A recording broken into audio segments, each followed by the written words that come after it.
everybody, welcome back to the Jensory YouTube channel with me, Jen. Thank you for bearing with me while I had a little break. Now, as I've mentioned in my new launch video for the new format, we have a monthly theme now, and the theme for August is going to be Under the Sea. So we've got a beautiful, messy activity for us today. I will put the resource list up on the screen now and then talk you through it.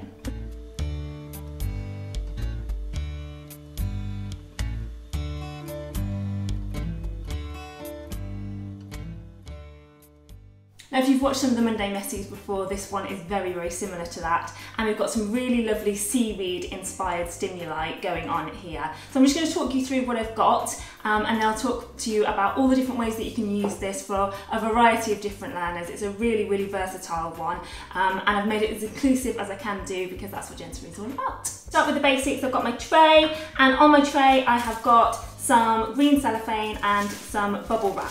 Now, green cellophane is a fantastic seaweed substitute. You can just put water on it and it will go so unbelievably slimy. I would be convinced it kind of was seaweed, so that's a really, really good one to use. And again, good old-fashioned bubble wrap. Who doesn't like popping bubbles on bubble wrap? It's just one of those lovely tactile stimuli.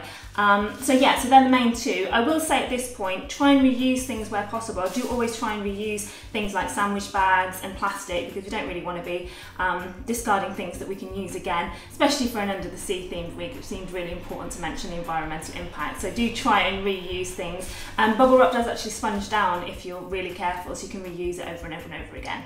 As Jensory is a very inclusive channel, I'm going to talk through some various different options of things that we can add in to create this lovely slimy kind of texture depending on your learner. So yeah, just know your learner and then go for whatever option suits them at best. So I always try and give a taste safe option if I can. Now this one primarily uses paint, but you can make your own paint really easily with yogurt if you've got learners that are working at that kind of age where everything kind of goes in their mouth. So I've got some coconut yogurt here. I've got some Alpro coconut because I kind of thought actually coconut is a bit beachy, and that's a really nice taste and smell. And all I've done is mix it up with some green food colouring and some blue food colouring, and it's actually created these really, really lovely little pots of blue and green, essentially taste safe paint. So you can just pour those on as an activity and get that all moving. Now, if you want to use card to create a print, if you've watched the rainforest one, we did something similar. You can print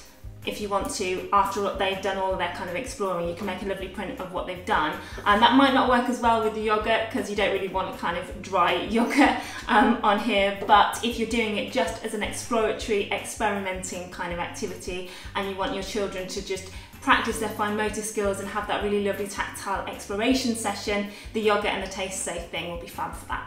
If your learners are a bit further along developmentally, then you can go straight in and use the paint. That's a really good opportunity for them to do choice making skills and have colour recognition as well. Might be, if your learner's ready for it, you can add black and white paint into the mix as well, and then you've got all that vocabulary and essentially early science stuff about like colours changing and colours getting lighter and darker. So that's a really nice activity to do as well.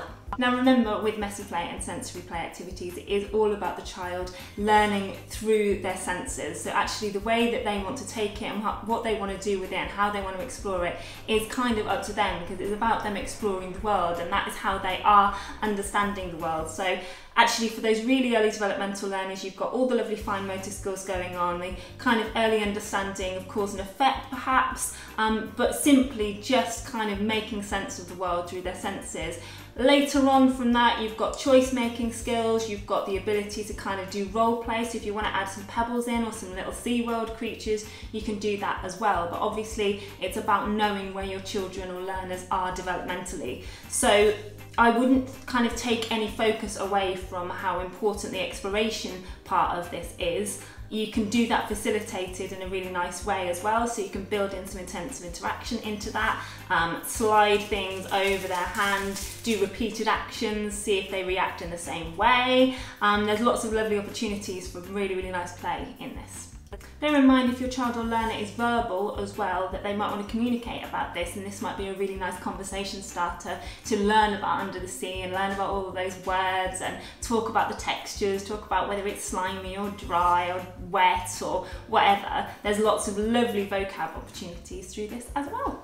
I'm going to just show you what that looks like on the tray. I'll start with the taste safe and then I will do the paint after that. just so you can see how it all behaves on the tray. Now I will say, if you're using the paint one and your learners are ready for paint and they're not at the point where they're putting things in their mouth all the time and they want to do colour selection and all of that, it might be quite nice to actually do some pairing as well, because that's going to help those fine motor skills. Now if your children or learners are ready for the next stage as well, you might even want to introduce scissor skills into it, so they can cut strips of seaweed themselves, and then essentially they can design and make their own seaweed.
And there we have it, 2 different ways of doing a kind of paint-based creative messy play today, but it's also very slimy, so you've got that really lovely slimy texture going on to build up that tactile profile. As you can see as well, I've done a lovely little print as well, a little bit like the ones that we did in our rainforest theme, so feel free to do that with your learner if you want to as well. This is a really lovely one that actually has a lot of curiosity to it. Actually, as you do it, there's lots of kind of things that appear and little prints that the bubble wrap makes and stuff, so it's got a really, really lovely curiosity driven feel to it that I think will really inspire your learners to get in there and get exploring. So if you liked the video today, please do give it a thumbs up down at the bottom, and if you haven't subscribed to the YouTube channel already, please do so for some more Jensory ideas in your life. We will carry on this Under the Sea theme next weekend with a brand new video released on Saturday morning, so do check that out. But until then, take care everybody, and I'll see you soon. Bye!